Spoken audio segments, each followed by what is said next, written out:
Christmas का पर्व हम लोग बहुत ही उत्साह से मनाते हैं,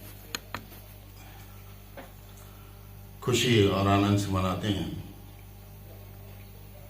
लेकिन इसी क्रिसमस के पर्व में परमेश्वर के वचन के अनुसार अनेक ऐसे पात्र हैं जिनकी आज्ञाकारिता, जिनका त्याग, जिनका संयम छिपा हुआ है। सबसे पहले तो हम ये देखें कि जो प्रभु यीशु मसीह था, है और है, वो परमेश्वर का एकलौता पुत्र माना जाता है। परमेश्वर की योजना के अनुसार जब उसे इस धरा पर भेजा जाना था तो सबसे पहला त्याग तो परमेश्वर ने ही किया था कि उसने अपने एकलौते पुत्र प्रभु यीशु मसीह को इस संसार में भेजने की मंशा की कि मानवता जाति का उद्धार हो सके। दूसरा जो आज्ञाकारिता और त्याग का पात्र है वो है स्वयं प्रभु यीशु मसीह। प्रभु यीशु मसीह परमेश्वर के साथ आदि से था और वो उसका वचन कहलाता है, वो उसका मुंह है। और स्वर्ग के राज्य में प्रभु यीशु मसीह एक पुत्र की हैसियत से, एक वारिस की हैसियत से था। वहां वो स्वर्णिम रथों पर चला करता था, वहां उसे संपूर्ण अधिकार प्राप्त थे, वहां वो वैभव और ऐश्वर्य में था, वहां वो अमरता की देह और अजर अमरता की देह में था, वहां वो स्वर्गीय देह में था जिसको कोई नाश नहीं कर सकता था, जिसके ऊपर मृत्यु कदापि भी जयवंत नहीं हो सकती थी। लेकिन उसी प्रभु यीशु मसीह ने पिता की आज्ञा को मानकर इस पृथ्वी पर आया और इंसान का रूप लिया। उसकी आदि की देह में, उसकी स्वर्गीय देह में मांस और लहू का समावेश नहीं था, क्योंकि एक निर्दोष निष्कलंक रक्त को पाना था, लोहू को पाना था, इसलिए उसे एक इंसान बनना आवश्यक था और उसे मरियम की कोख में आना भी आवश्यक था। मरियम की कोख में आके उसने एक शरीर को पाया, एक देह को पाया जिसमें लहू शामिल था, मांस शामिल था, वो बिल्कुल इंसान था।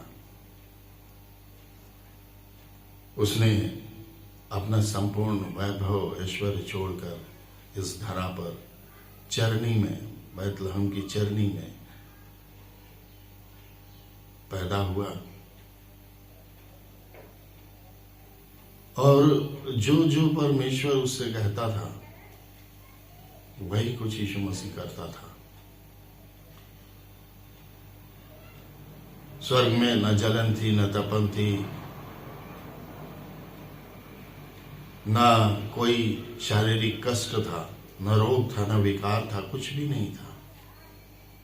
पूर्ण शांति, पूर्ण विश्राम, पूर्ण अधिकार, पूर्ण वैभव, पूर्ण ऐश्वर्य को छोड़कर प्रभु यीशु मसीह संसार में आया। दूसरा जो पात्र है वो है मरियम। मरियम एक धर्मी कुंवारी कन्या थी और जब स्वर्गदूत ने उसे दर्शन दिया, जिब्राइल ने, तो उसने जिब्राइल की बात को नाही नहीं की। वो कुंवारी थी, वो पुरुष को नहीं जानती थी। एक कुंवारी गर्भवती हो जाए तो उसके लिए कितनी लज्जा की बात होती है, लेकिन उसने अपनी लज्जा पर ध्यान नहीं दिया। उसने ये नहीं देखा कि समाज मुझे क्या कहेगा, उसने ये नहीं देखा मेरा होने वाला पति मुझे स्वीकार करेगा अथवा नहीं करेगा, लेकिन उसने जिब्राइल के वचन को ग्रहण किया और वही वचन देहधारी हुआ यीशु के रूप में। उसकी गर्भ में यीशु बढ़ता रहा, पलता रहा और उसने यीशु को जन्म दिया।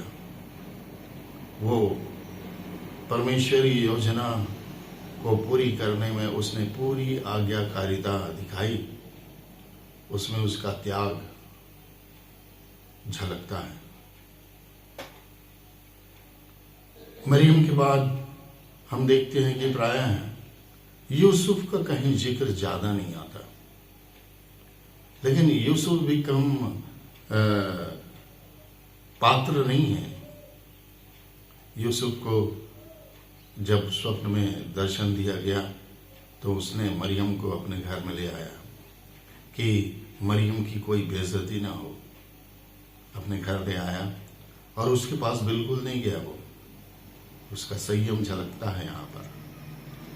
और उसने मरियम की पूरी तरह से सेवा की और जब तक यीशु का जन्म नहीं हुआ तब तक यूसुफ मरियम के साथ में बिल्कुल एक ढाल की तरह बना रहा। यूसुफ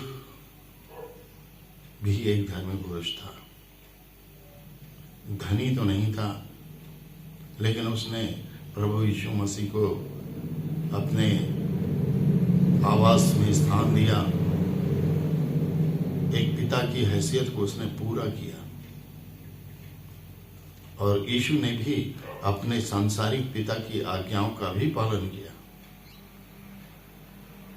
यीशु बढ़ता गया और हर समय प्रार्थना में लीन रहता था और जो स्वर्गीय संदेश उसे मिलते थे उसकी आज्ञाओं का वो पालन करता था। यहां तक कि एक व्यवस्था थी मूसा की, लेकिन उसका सही सही जो एक फल है उसे प्रभु यीशु ने ही बताया और उसके कारण उसकी निंदा हुई, अपमान हुआ, लेकिन वो सब कुछ सहता रहा। उसने परमेश्वर से अपनी इतनी नजदीकी रखी कि वो परमेश्वरत्व को प्राप्त कर सका। उसमें उसका त्याग था। कहाँ वो स्वर्णिम रथों पर चलने वाला यीशु, कहाँ यहाँ देह धारण करके इंसानी थकता था, प्यासा होता था, भूखा होता था, लेकिन उसने परमेश्वर की आज्ञा का अंत तक पालन किया, यहाँ तक कि शरीर पर चढ़ गया। कहा जाता है ऐसा कि जब उसे शरीर पर चढ़ाया गया तो स्वर्ग में 70,000 स्वर्गदूत नंगी तलवारें लिए खड़े हुए थे कि एकमात्र परमेश्वर का आदेश हो तो जितने इंसान उसे सूली पर चढ़ा रहे थे उनको पलक झपकते थे उनका नाश कर दिया जाता। लेकिन यीशु ने कहा नहीं, अगर मैं सूली पर नहीं चढ़ूंगा तो इस मानवता का पाप से उद्धार कैसे होगा, छुटकारा कैसे होगा। और उसने अंततः कोड़ों की मार खाई, कांटों का ताज उसके सिर पे रखा गया। जो पाप का द्योतक है, संपूर्ण मानवता का पाप जो उस पर विश्वास करते हैं, वो संपूर्ण मानवता के लिए पाप का उद्धारक बन गया और सलीब तक आज्ञाकारी रहा। और त्याग तो उसका था ही, संयम तो उसका था ही। कोई उसे सलीब पर नहीं चढ़ा सकता था। उसके पास इतनी सामर्थ्य थी कि धरती फट जाती और लोग उसमें समा जाते, सूली उखड़ जाती, लेकिन उसने ऐसा नहीं किया। ये है क्रिसमस। ये है क्रिसमस का रूप। हाँ, हमें आनंद तो होता है, लेकिन हम इन पात्रों के आज्ञाकारिता और त्याग को भूल जाते हैं। सो प्रियो, इन पात्रों की आज्ञाकारिता और त्याग और संयम, इनको हमें भूलना नहीं चाहिए।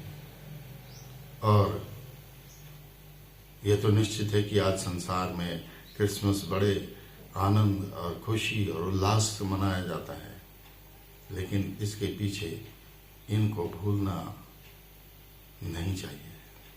धन्यवाद।